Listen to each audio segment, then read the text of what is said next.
Welcome back to the Land Bulletin Podcast, where every other week we bring you experts in the field to impart their knowledge when it comes to the ranch and sporting property market, buying and selling advice, the latest best stewardship practices, as well as topics that impact landowners every day. I'm your host, Haley Murr. Let's jump in. Welcome back to the Land Bulletin Podcast, and we're going back to our back 40 episodes where we look at different parts of the West and kind of what makes them unique, our own experiences with them, and maybe why you'd want to invest in a ranch in these different areas. Helping me out today, looking at a part of Colorado that is special to him and his whole family, is Willy Strazza, and we are looking at the area of Carbondale, Colorado. So welcome to the show, Willie, and I think you're in Carbondale right now for listeners who aren't seeing you. I am. We've got a view of Cypress behind us, but the camera's not picking it up. But it's a kind of drizzly day here. But as always, everywhere in Colorado, grateful for the moisture when we can get it. Exactly. Well, we'll pretend like we're looking at Cypress as we chat today about Carbondale. For those who have never heard of Carbondale, where is it located and how would you describe it? So it's kind of at the halfway point between Glenwood Springs and Aspen. I'm based out of Denver. It's about a 3-hour drive door to door for me to get to my parents' place. There's also 3 different regional airports, which is great from an access standpoint here. There's the airport up in Aspen. You can fly out of Eagle Airport, or you could go down the road to Glenwood and fly out of there. Glenwood's probably about an hour 30 away from Carbondale. Eagle's probably about an hour, and then 45 minutes down the road is Aspen Airport. And can you share a little bit about the history on this region and how it's been used over time? I know people are maybe familiar with, Aspen as this kind of recreational haven, but what has Carbondale been used for over time and why have people started to kind of move there? Yeah, it's really interesting, and I started looking into the history a couple of winters ago. I was staying at my parents' house, and I saw kind of some thermal. I thought it was initially smoke that was coming up from the hillside. They live up on Red Hill, just outside of the town of Carbondale, and it turned out that it was a geothermal seep that was coming out, and it was steam. It wasn't actually smoke, and so I started researching the area, uncovered that this was historically settled by the Ute people, and they would oftentimes set up their wickiups or their teepees around those thermals just as a natural heat source. So that was early on before there were any settlers. And then in the 1800s, settlers started arriving, and it became kind of a true agricultural hub. So first it was cattle, then there was sheep ranching, and then potato farming became very popular in the valley, and they actually still celebrate this potato day every year. They had the celebration last weekend, and my family was up there, and they see who grows the biggest potato, and the whole community comes out. It's a fun weekend for everyone. Um, and then Wait, I love after that. That's that, so fun. I know it's great. Yeah, and then later on, mining started getting more developed. The railroad system that kind of helped shape the economy and connected Carbondale to Aspen and to Glenwood Springs. So, and then after that, the resort community really started to take off. There's a ski area that's just outside of Glenwood Springs, and then there's obviously the Four Mountains up in Aspen. And so now you've got this really diverse and interesting blend of this working ranch town, but also kind of a creative outpost where you've got artists and craftspeople and makers and outdoor enthusiasts who all like to call this place home for all the great attributes it has. I was gonna say, to me, Carbondale feels like this awesome mix of outdoor enthusiasts. There's like a lot of businesses that have kind of started in Carbondale. There's a lot of artisans. Like it's this really neat hub, and people can actually like live there. I feel like, a lot of these resort towns with secondary homes and things, but Carbondale feels like a real town. Yeah, it's a great mix of people who want to get away from the hustle and bustle of the city. And obviously, COVID changed things. From a working standpoint, a lot of people have the flexibility to work in remote areas, but Carbondale, just speaking from my brother's experience with his two kids and my sister's experience up here and my parents, there's a great public school systems. There's good hospital systems. There's one state of the art facility right down in Glenwood, and then you've got Aspen Valley. That's another great medical center. You've got grocery stores and fresh produce, and it's kind of got everything that you would want, but without the hustle and bustle of the resort community. And now I'll kind of look at like the broader Colorado. What makes Carbondale unique, and why would someone, want to maybe live here versus some other towns in Colorado?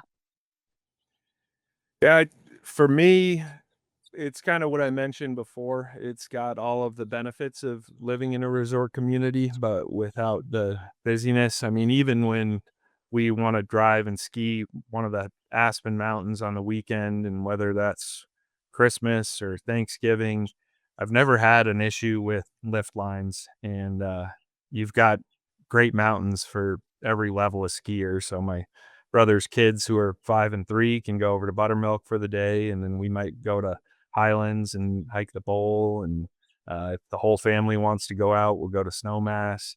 I think from a recreational standpoint too, it's hard to find an area that's as great of a jumping off point as Carbondale is. I mean, you've got, from a fishing standpoint and boating standpoint, you've got the Roaring Fork River, you've got the Lower Colorado River, you've got the Crystal River, you've got the Frying Pan, you got Taylor Creek, plus a bunch of cool high mountain lakes that are just chock full of fish. So the hiking, biking, skiing, whether that's cross country or downhill, all these recreation opportunities are kind of right out your back door here, or within a 15 to 30-minute drive away from you. And we've talked about, the avatar of the person who might want to live there. Now I kind of want to shift our focus to what we do. If you're looking for land and wanting to invest in a ranch, what might draw you to Carbondale versus maybe some other ranching communities? Looking more so at kind of the investment of land versus kind of like a house. Yeah, absolutely. So from a practical standpoint, you've got reliable water here with all the rivers that I've referenced. You've got great access, whether that's drying or flying into one of the airports, one of the three that I mentioned. And you've got kind of a moderate climate here. What I think is really interesting about Carbondale, people think about moving to Aspen, but they say, oh, I don't really want the cold, cold winters. Aspen's at about 8,000 feet. Carbondale is closer to 6,000 feet. So it's almost in this little banana belt where it's only, call it 800 feet higher in elevation than Denver.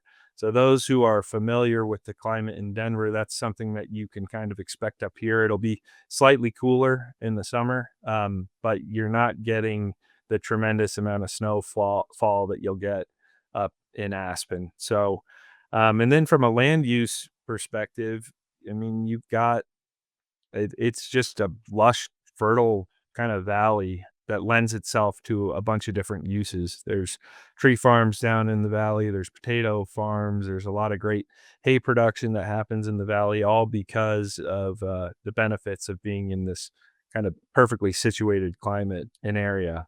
So all of that, and then combined with the recreation all out your back door, it lends itself. These areas are kind of few and far between, and so from an investment standpoint, if you can get in at a reasonable basis, you can rest assured that as more and more people discover these small mountain communities, they're going to become more desirable, more attractive, and that's what's going to boost up those property values in years to come. And are you experiencing in Carbondale the same price tags as one might experience in Aspen, or are you still able to your point, get in at a nicer base where you can see kind of that investment grow? Yeah, it's interesting. I think there's really cool pockets that are just down the road from Carbondale, maybe a little bit closer to Glenwood, which still lend themselves to all of the great attributes that I referenced, but you can get in at a more reasonable price point.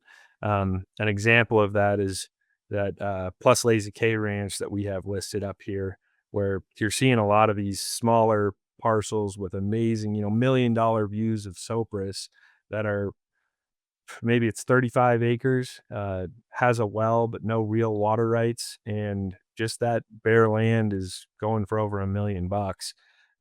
Whereas Plus Lazy K, it it's basically like a nature preserve out there. It's 180 acres. It's got more water than they know what to do with, which is a rarity for the area. So it's got a number of ponds and a spring that flows year round through it. That offering price is just under $5 million right now for 180 acres, which is, in my mind, an amazing opportunity when you see what other properties are trading for in the area. So it's definitely a tier down in terms of pricing from what you'll see in Pitkin County. And as you get past Basalt and closer to Aspen, but it is rapidly changing and gaining popularity. And a lot of folks who are are recognizing, they've had houses in Aspen for the last 40 years and it was passed on to them from their parents and they get a big check offered to them and they say, we don't necessarily need the Aspen lifestyle. Carbondale is better suited for our family and we can still benefit from being 40 minutes down the road, but we can get a better bang for our buck down here. So all of that is increasing prices kind of Mhm. throughout the valley all the way down to Glenwood, but it is a much more approachable and reasonable price point than what you'll find uh, further up towards Aspen. It seems too that, as you get closer to these resort towns, there's a lot more segmentation of these ranches. So to your point, like 35-acre lots, 40-acre lots, but it seems like there's still some kind of larger parcels and ranches available to those looking for that lifestyle closer to Carbondale. Absolutely. Yeah, it's definitely got more of a agricultural community feel still down in Carbondale, and as you go up the valley, up the Crystal River, if you head down towards Glenwood, and a lot of those larger pieces have been protected by groups, say the Aspen Valley Land Trust. They've been very involved in the community. So yeah, those larger holdings, people have wanted to preserve the character and the feel of this valley, and I think the fact that you're not having as dramatic of temperature shifts and as dramatic a snowfall as you would in Aspen, in Carbondale, it lends itself to more favorable uh, agricultural benefits. And sometimes when we love an area, there's an intangible. We talk about the investment potential, we talk about, the amenities available, but, what are some of the intangibles that, your family has felt living there? Like what are some of the things that have made them fall in love with the place beyond just kind of what we've talked about?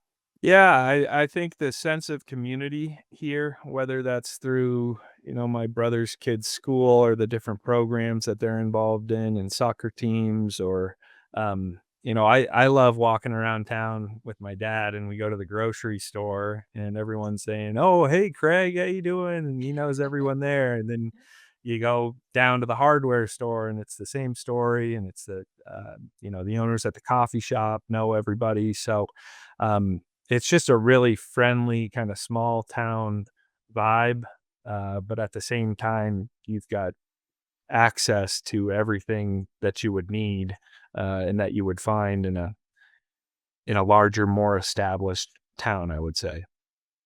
I love that. Well, I would if I knew Craig up there, I'd say hi to him no matter where I was. So he's quite the I'm presence. like, "Dad, we gotta go. We're in charge of dinner. We've been here for 45 minutes." No more Craig. That's awesome. And before we wrap up, and this is for our producer and for me, before we wrap up, any local hidden gems, restaurants, cafes, kind of must see stops.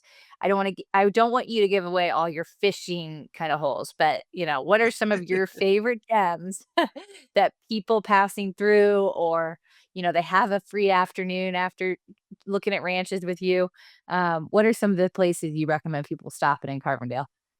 Yeah, absolutely. I mean, from a food standpoint, you've got a ton of awesome options. If you want a good family spot to go watch a football game, we love going to White House Pizza. We had Fat Thai last night, which is just an awesome Thai restaurant in town. You can head up if you're fishing the frying pan. I love to go to the Tipsy Trout down there afterwards and grab a margarita. Or if you're looking for Mexican, you got El Corrido and El Jabel. Those are probably some of my favorite places. And then a go-to if I'm waking up early and heading up the hill to Aspen to do some skiing, Dos Gringos right in town. They've got absolutely phenomenal breakfast burritos and bagels and sandwiches. So that's usually our first stop on the way out. That's awesome. Well, Caroline, make sure you have all those pinned on your Google map. And then I guess just from a personal standpoint, I know you even got married in Carbondale. What's your favorite part about Carbondale? I selfishly love the fishing and the golf. My brother lives down in RVR, and I love that golf course. And it's relatively easy to make a tee time. Whereas if I'm trying to make a tee time in Denver, it's you got to be on it a couple weeks in advance. And then fishing, I had 6 years of guiding experience around Colorado, and the Roaring Fork watershed has always had a special place in my heart. Just a very healthy fishery, and then have the added benefits of the frying pan right down the road, the Crystal River. It's fun for kind of a fishing nerd like me who likes to track water flows, and I can have multiple options depending on if they got rain the day before, if they've released flows out of Root Eye. I can say, okay, this is a better day to get the boat out, or maybe we go up a little further upstream before these different tributaries and we'll do some wade fishing. So it just lends itself to a lot of different opportunities. Plus the Colorado River, as I mentioned, that's 30 minutes down the road from us, and that section of the lower Colorado, depending on when you fish it, there's some huge fish in there, and it's really fun. That's awesome. Well, one of my I don't fish much, but I have remembered fishing with you and Ross on the frying pan and doing some of that, and I can attest it's really awesome, and it seems like you do very well on there based on the photos I've gotten from you. Just you find yourself, you have these moments where you're standing in the middle of the river and you can't hear the road, and the trees are turning colors, and you look up and you see Mount Sopris, and it just gives you an appreciation for where you are. Well, any place the Strazza clan can call home, because most of you guys are up there. Seems like a really special place with community, things to do, and obviously, from our perspective, a really good investment for ranches. So, thank you, Willie, for taking the time to teach us a little bit more about Carbondale. And for those listening, we there is Willie kind of mentioned it, but Plus Lazy K is up near there. We have we've sold a lot of things up there in the last couple years. So if you have questions about ranches in Carbondale, please reach out to Willie whenever you can. Thanks again, Willie, for being on the show. Yeah, thanks, Haley. Thanks for joining us today.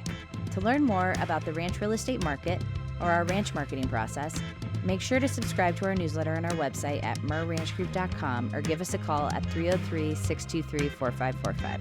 See you next time.